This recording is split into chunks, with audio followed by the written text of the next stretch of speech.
Did you know that you could save up to 80% of your living expenses by moving to Mexico? Today I wanted to reveal several facts on why so many Americans and Canadians have been moving to Mexico in recent years. If you have many unanswered questions about living in Mexico, then this is the video that you've been waiting for. Geographically speaking, Mexico is a very interesting country. If you were to overlay the map of Mexico onto the map of Europe, you would see that Mexico stretches all the way from southern Spain up to Scandinavia, making Mexico one of the most diverse countries on the whole planet. Mexico is a very diverse country. You can find pretty much anything that you're looking for in Mexico. Whether you're looking for a tropical or subtropical beach in Mexico's Caribbean to escape the cold winter in Canada or America, you can find that in Mexico. Or let's say you want to live in a cooler climate, you can choose one of Mexico's high elevation cities, including Guadalajara, La Ciudad de Mexico, Guanajuato, León, and many others. It has been said on numerous occasions that Mexico's cuisine is one of the best in the entire world, and most people who dined out in Mexico confirmed this very statement. What's interesting about Mexico, okay, let's say you're coming from North America, you're coming from Canada or America, and you are looking to leave your home country to find a more reasonably priced life in Mexico. You want to improve your quality of life,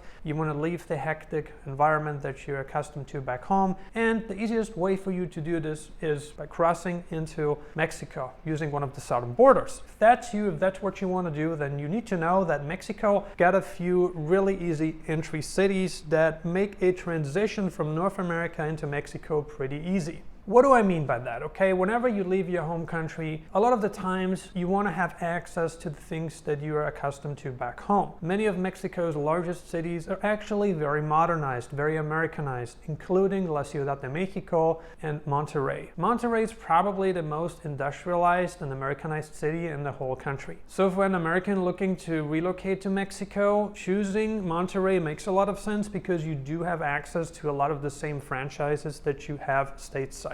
Let your imaginations play wild. I'm not advocating that you should stick to one of the most Americanized cities or neighborhoods in Mexico, but what I am saying is that the transition is easier if you do it step by step by step. You can definitely start out living in Roma Sur or Roma Norte, and you can probably have a much easier, much smoother transition if you were to go to a more laid-back place in Mexico, like if you were to go to one of the states that are less talked about, where there are fewer expats. The transition will also happen, but it's gonna be harsher on you. Now, if you're the kind of person who just likes throwing himself into adventure, then you might be fine choosing one of the less known and less popular regions in Mexico, which is something that I personally prefer. But I have a lot of expat experience in Asia, in Africa, in Europe, in Latin America. So for me, choosing one of the more rural or one of the more unheard of states in Mexico, cities, whatever, works for me, but I'm more risk tolerant. So you can totally start out with one of the more popular, one of the more Americanized cities, towns in Mexico, and work yourself slowly towards the place or places where you want to be hanging out in the future. Do you need Spanish to speak in Mexico? This is a really important point, and as a rule of thumb, you do need Spanish to speak in Mexico. However, I'm going to say that if you are in one of the more popular, in one of the more touristic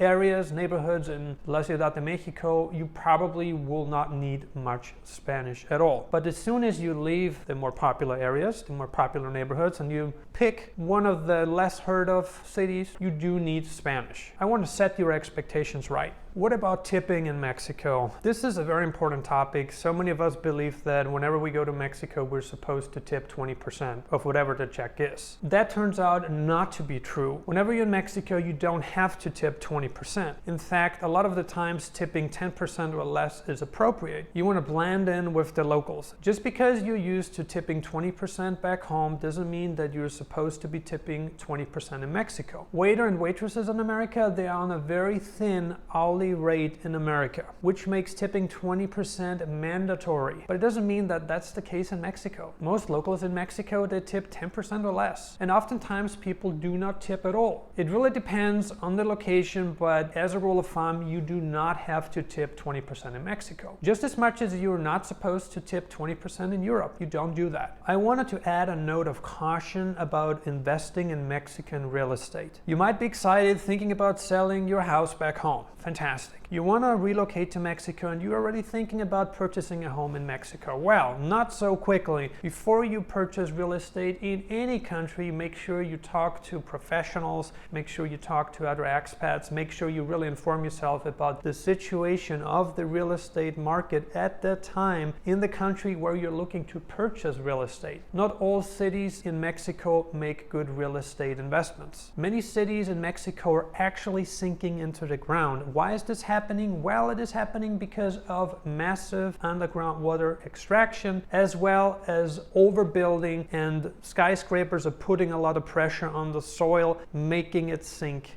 faster. I'm not saying that all places in Mexico make bad real estate investments. Some of them make great real estate investments, especially where real estate is currently underpriced, but you really need to do your homework to make sure that you don't lose money and have the best possible upside. Just like any other skill, real estate investing does take a lot of time, knowledge, and experience. It is not an overnight thing, so I recommend you to talk to people who have experience in this specific sector in Mexico. What about obtaining residency in Mexico? Another really important point. You want to relocate to Mexico and you're on your way out of your home country, Canada, America. You're looking to leave your home country for Mexico. The good news about Mexico is that you can obtain temporary and permanent residency pretty easily, assuming that you have monthly income. Mexico is a very liberal country that offers residency with a path to citizenship. Mexico also allows dual citizenship, so you don't have to surrender American citizenship to get Mexican citizenship. Are you ready to relocate to Mexico? If you need any help with obtaining a residence permit in Mexico, you're welcome to reach out to us. We are a full package relocation agency specializing in Latin America and Europe. For more information, visit our website nomadelites.com. Thank you for watching Nomad Elite. We'll see you on the next video.